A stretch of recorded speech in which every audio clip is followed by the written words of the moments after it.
Nothing in the goop? Is there nothing in the goop? No, nothing here? Okay, let us go. Deeper.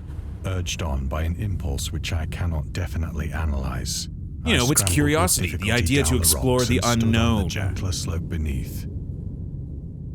Okay. Gazing into the Stygian deeps. I don't really see much here. No light had yet penetrated. Yeah, there's not a lot of light down here. All at once, my attention was captured by a vast and singular object. Oh, yeah, there's like an obelisk here. Which rose steeply, about 100 yards ahead of me. Ooh, I love a mysterious obelisk. An object that gleamed whitely in the newly bestowed rays of the ascending moon. Yes. Okay. So that's where we need to go. Is there an elder sign around here? And it is like truly pitch black around here, outside of, you know, the light gleaming on the obelisk. Really, there's nothing in the sky, huh? This would be a great spot to hide something. I'm telling you, game. All right, deeper in, further to the pit. That it was merely a gigantic piece of stone, I soon assured myself. I mean, it's a little too perfectly carved, it looks like. But I was conscious of a distinct impression that its contour and position were not for being at the bottom of the ocean, it is nature. very sharp. A very unnatural state to be in for, you know, the currents that would be raging against it. Filled me with sensations I cannot express. Ooh, expressions. Okay, so we can go to the obelisk. I want to find one in the sky. Only because I think that would be a great place to hide one. No elder signs around here. Nothing at my feet. Nope, nothing. Okay, to the obelisk. Despite its enormous magnitude and its position in an abyss which had yawned at the bottom of the sea since the world was young, I perceived beyond a doubt that the strange object was a well-shaped monolith. Just like 2001. Whose massive bulk had known the workmanship and perhaps the worship of living. It's a good setup, like the idea that, like, creatures. you know, in a time before there was water on the surface of the earth, that some, like, intelligent creature put something there that they would imagine would eventually be found. Dazed and frightened, yet not without a certain thrill of the scientist's or archaeologist's delight. Yeah, exactly. It's the sense of surroundings curiosity more that closely. drives humans, right? The sense of the unknown. And there's something on the obelisk. Again, nothing in the sky. I want my elder sign. All right, let us venture forward. Oh, there is a pit of water down here, near though. The zenith shone weirdly and vividly above the towering steeps that yeah, there's like hemmed in symbols the on chasm, it. Yeah, definitely. and revealed the fact that a far-flung body of water flowed at the bottom, winding out of sight in both directions and almost lapping my feet as I stood on the slope. Yes. Across the chasm, the wavelets washed the base of the Cyclopean monolith, Cyclopean. Ooh, that is a good on word. whose surface I could now trace both inscriptions and crude sculptures. Yeah, there's definitely inscriptions and drawings. Okay. Anything else around here? Again, I would love an elder sign. Okay, that's the next dialogue. Nothing in the sky. I can't venture up to the mysterious moon. Okay, well, let's go to the monolith. The writing was in a system of Ooh. hieroglyphics unknown Love to me, it. and unlike anything I'd ever seen in books. Consisting for the Well, most yes, it's part only at the bottom of the ocean. conventionalized aquatic symbols such as fishes, eels, octopi, crustaceans, mollusks, whales, and the like. Yeah, you know, all the stuff that we saw undulating in the goopy, like, land that we crossed. Several characters obviously represented marine things which are unknown to the modern world. Like, I guess the idea is that they knew that they would be here, or they were long extinct by the time human came around. But whose decomposing forms I had observed on the ocean risen plain. Yes, these giant tentacled creatures. It was the pictorial carving, however, that did most to hold me spellbound. Oh, it's pretty haunting. Ooh, elder sign. Hell yes. Storytelling methods. Dagon contains many themes and storytelling methods that Lovecraft developed in his later work, such as telling the story through carvings at the Mountains of the Madness, the Nameless City, and through journals and character notes, the Shadow Out of Time, the Haunting of the Dark, islands emerging from the ocean, the Call of Cthulhu, or fictional beings and deities based on real events and mythologies. Migo in the Whispers of Darkness. It's also considered the origin of the popular Cthulhu mythos. Some of Lovecraft's other stories also conclude in a manner similar to Dagon, but let's skip the details in order to not to spoil the ending. Ooh, I like that, mysterious. All right, let us press forward Plainly then. visible across the intervening water, on account of their enormous size, were an array of bas-reliefs whose subjects would have excited the envy of a Doré. Ooh, I think that these things were supposed to depict men. perhaps. At least a certain sort of Yeah, men. they look like almost mermaid-esque. Though the creatures were shown disporting like fishes in the waters Yeah. of some marine grotto, But they're at the obelisk here, or the or monolith. paying homage at some monolithic shrine, Yes. which appeared to be under the waves as well. But now have been excavated. Of their faces and forms I dare not speak in detail, Well, there isn't much detail. for the mere remembrance makes me grow faint. Oh boy. Grotesque beyond the imagination of a Poe Oh, or a wait, Bulwer. these are their faces? Oh boy, okay, never mind. Yeah, forget the details. They Forget were the details. damnably human in general outline. In despite general. webbed hands and feet, Yep. shockingly No, wide and scrub that flabby from the lips, brain.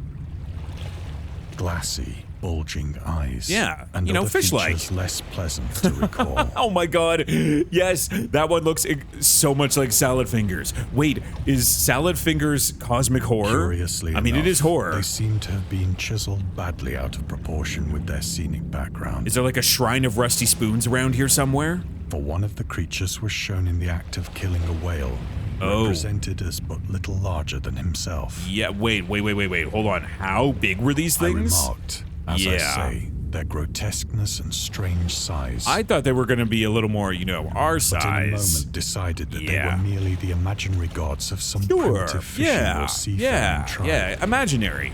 You know, who's to say how this obelisk got down Some here? tribe whose last descendant had perished eras before the first ancestor of the Piltdown or Neanderthal man was born. You know, that's one great way to, you know, calm the mind. Is there any other elder signs around here? Oh, yes, there is. The Piltdown Man. Lovecraft would often use the latest scientific discoveries as inspiration for his works. He would even update his stories at the last moment in order to make sure they reflected the latest breakthroughs. Unfortunately, this method was not without its flaws. After Lovecraft's death, the Piltdown Man discovery mentioned in Dagon turned out to be a paleoanthropological fraud. That is a $5 word. In 1912, Charles Darwin, an amateur archaeologist, announced that he had discovered the missing link between ape and man, the fossilized remains of a previously unknown early human. Years later, they turned out to be a forgery, but at that point, the fraud had already managed to negatively affect the early research on human evolution. God damn it, fraud. In 1953, Time magazine published evidence proving that Dawson was a con man. It turned out that the fossils of the previously unknown early human consisted of a human skull, the jaw of orangutan, and a chimpanzee teeth. Well, that's great. Fantastic job for setting back, you know, evolutionary research by decades, buddy.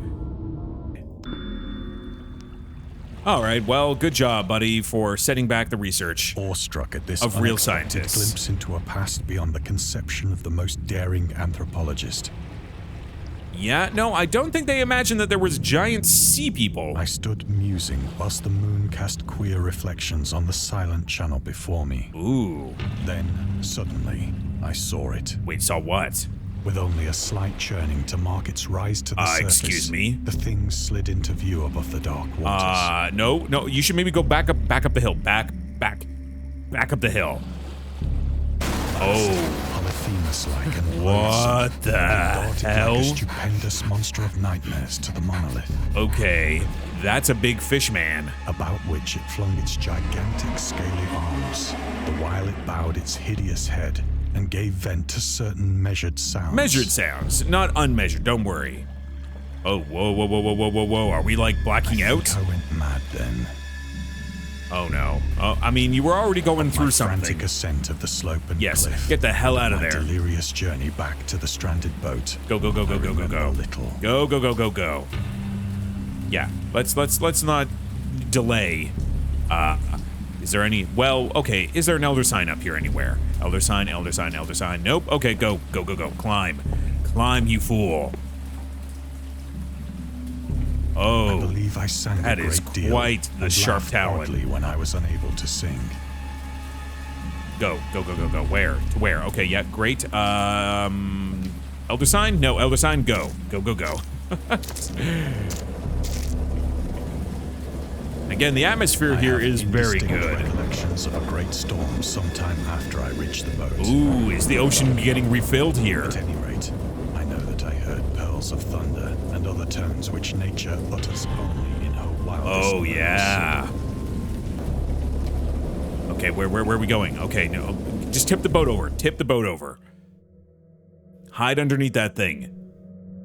When I came out of the shadows, I was in the San Francisco hospital. Okay.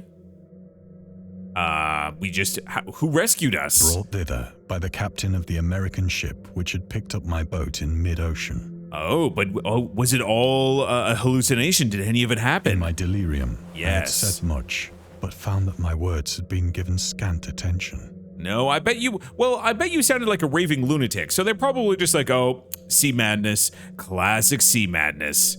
Of any land upheaval in the Pacific, my rescuers knew nothing. You know, I think that may have been a more newsworthy event. Nor did I deem it necessary to insist upon a thing which I knew they could not believe. Well, I mean, yeah. Yep, just another mad seaman. You know, they get at least, 3 dozen a week. Ooh, we have another elder sign. The atheist. Lovecraft considered himself an atheist and an absolute materialist, which he attributed partly to his early childhood interest in astronomy and science in general. In his own words, I am indeed an absolute materialist. Yes, he did say that, so far as actual belief goes, with no shred of credence in any form of supernaturalism, religion, spiritualism, transcendentalism,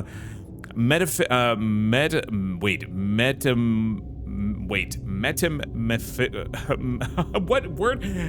Metempsychosis or immortality. Do you know what? I'm a big believer in immortality. I thought that was a great game. All I say is that I think it is damned unlikely that anything like a central cosmic will, a spirit world, or an eternal survival of personality exist. They are the most preposterous and unjustified of all the guesses which can be made about the universe, and I am not enough of a hair splitter to pretend that I don't regard them as errant and negligible moonshine. In theory, I am an agnostic, but pending the appearance of radical evidence, I must be classed practically and provisionally as an atheist. Okay, yeah, sure, you're still a terrible person, though. It's like, okay, yeah, Mr. Rational, you are awful.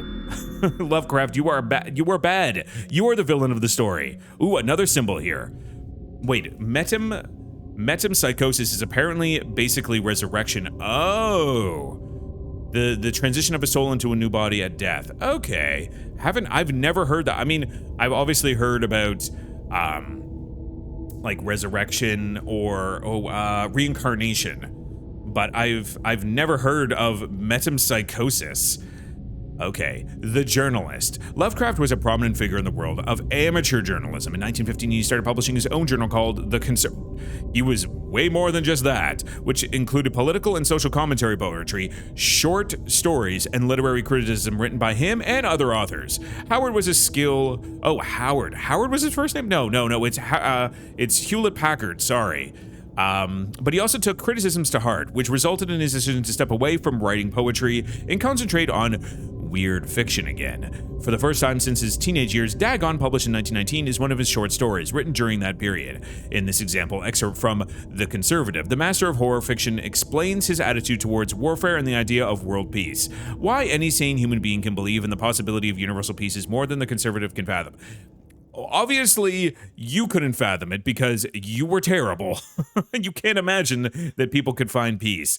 Should the entire civilized world agree simultaneously to disarm, one or more nations would undoubtedly retain secret armaments and at the proper time take advantage of their more altruistic and less astute contemporaries in a wild career of conquest against unarmed victims. No country is or ever can be above warfare, until the basic impulses of the human animal shall have miraculously changed.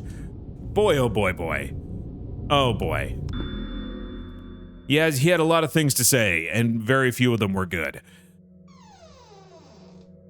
So, do we get to at least leave? you know, and deal with our Once I our sought out a madness. celebrated ethnologist Wait, an and ethnologist? amused him with peculiar questions. I don't regarding think the that's a real ancient profession Philistine anymore legend for of probably a Dagon, good reason. the fish god. Oh, the Dagon, the fish god. Okay, I like this. I like the sound of that. Any elder signs around here? Ooh, this is quite a fancy office. I'm assuming he's probably referring to an anthropologist, is what you would call them now. Oh, we got a sign here. Dagon, or Dagon, was the main deity of the Philistines, worshipped throughout the Middle East as the ancient god of fertility and crops. In Hebrew, the word Dagon, was a common noun for grain. The rulers of Akkad, Mesopotamia, chose him as the patron saint of their war conquests. He also appeared as the judge of the dead in an Assyrian poem and an underworld prison warder in one of the Babylonian texts. He is often mistakenly taken for a fish god due to the wrong interpretation of his name. As in Hebrew, the word dag means fish. In H.P. Lovecraft's work, Dagon is an underwater deity ruling over the deep ones, a humanoid race with fish traits that reside in the oceans. He is worshipped by a secret cult called the Esoteric Order of Dagon. Did you really need to put esoteric? You worship a fish god. It's implied. The Order of Dagon is good enough. All right. How do we move this forward? How do I get to the secrets of the fish god? Where is Dagon taking us? Oh, daggone it! Oh, over here. I know esoteric is a great word. It's such a word that helps like self-define. I did not press my inquiries. Okay. Ooh, we got ourselves, two symbols here, I think. The Marketer. Lovecraft's attempt to find a job in 1925 were influenced by advice he received from friends. Among others, he started freelancing for a marketing magazine where he would write announcements and commercials. Feel free to judge his copywriting skills for yourself. From an ad for Curtis Woodwork.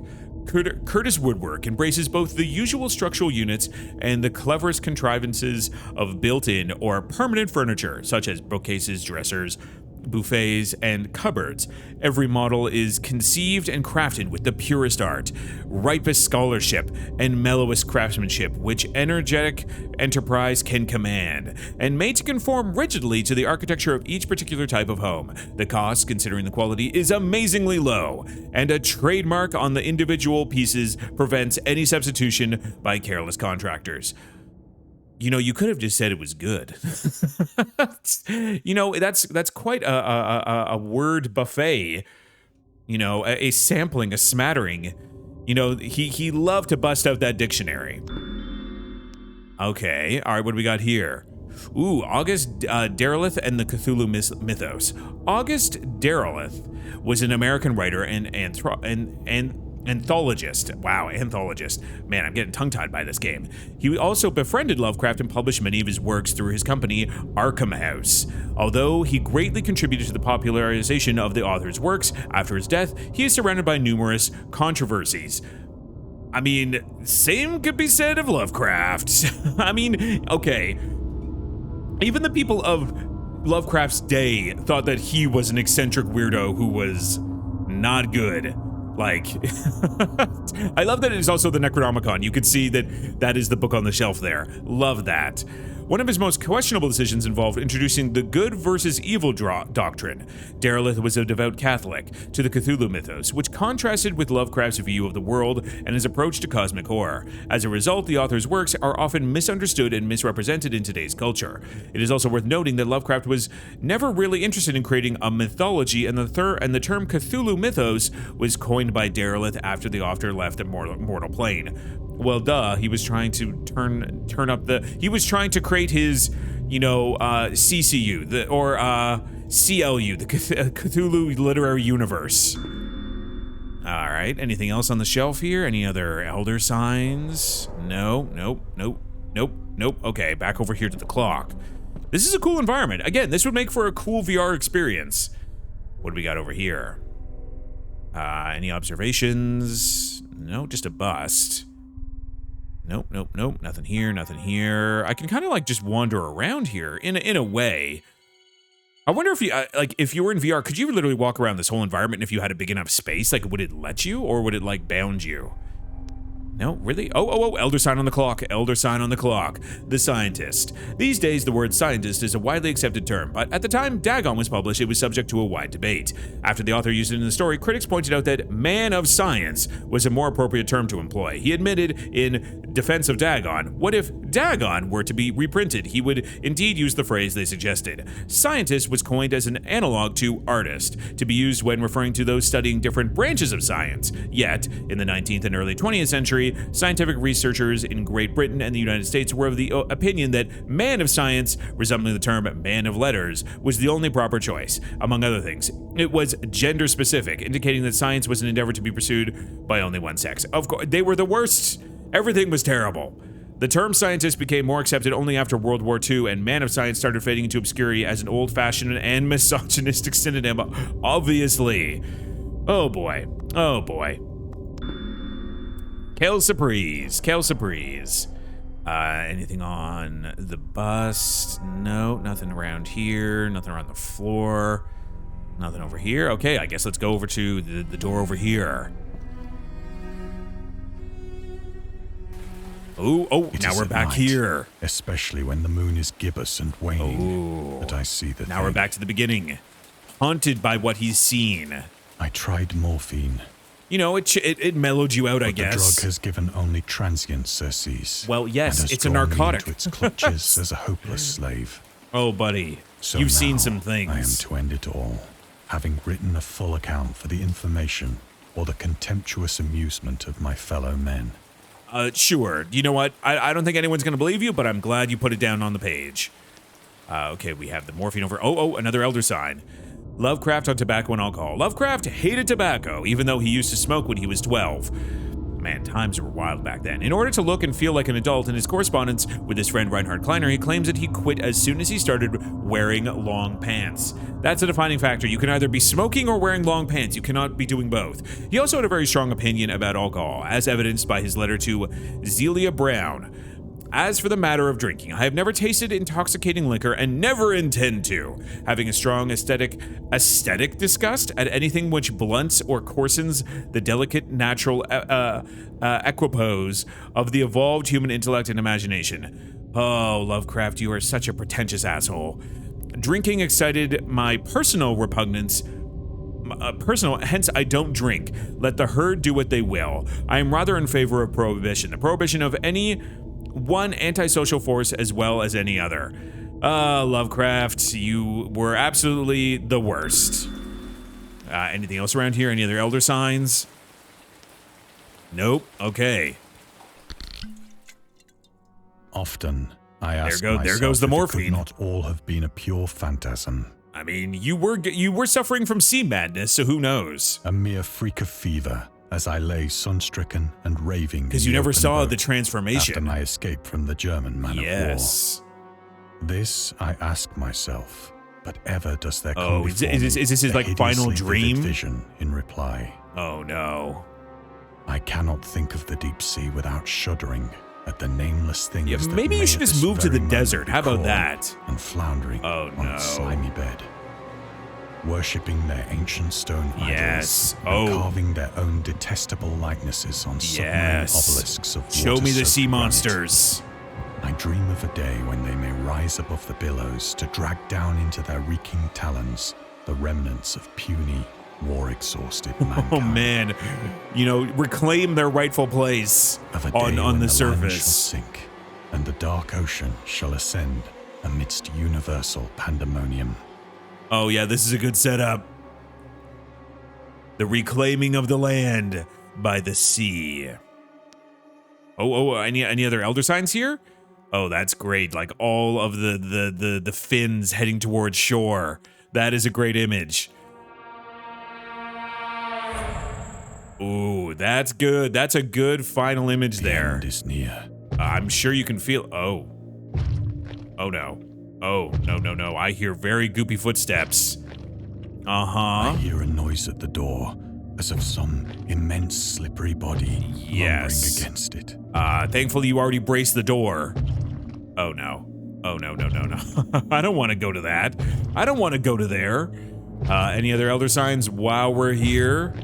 No, nothing here. Nothing in the wallpaper. No. No, can I just jump myself out that window? Oh boy. It shall not find me.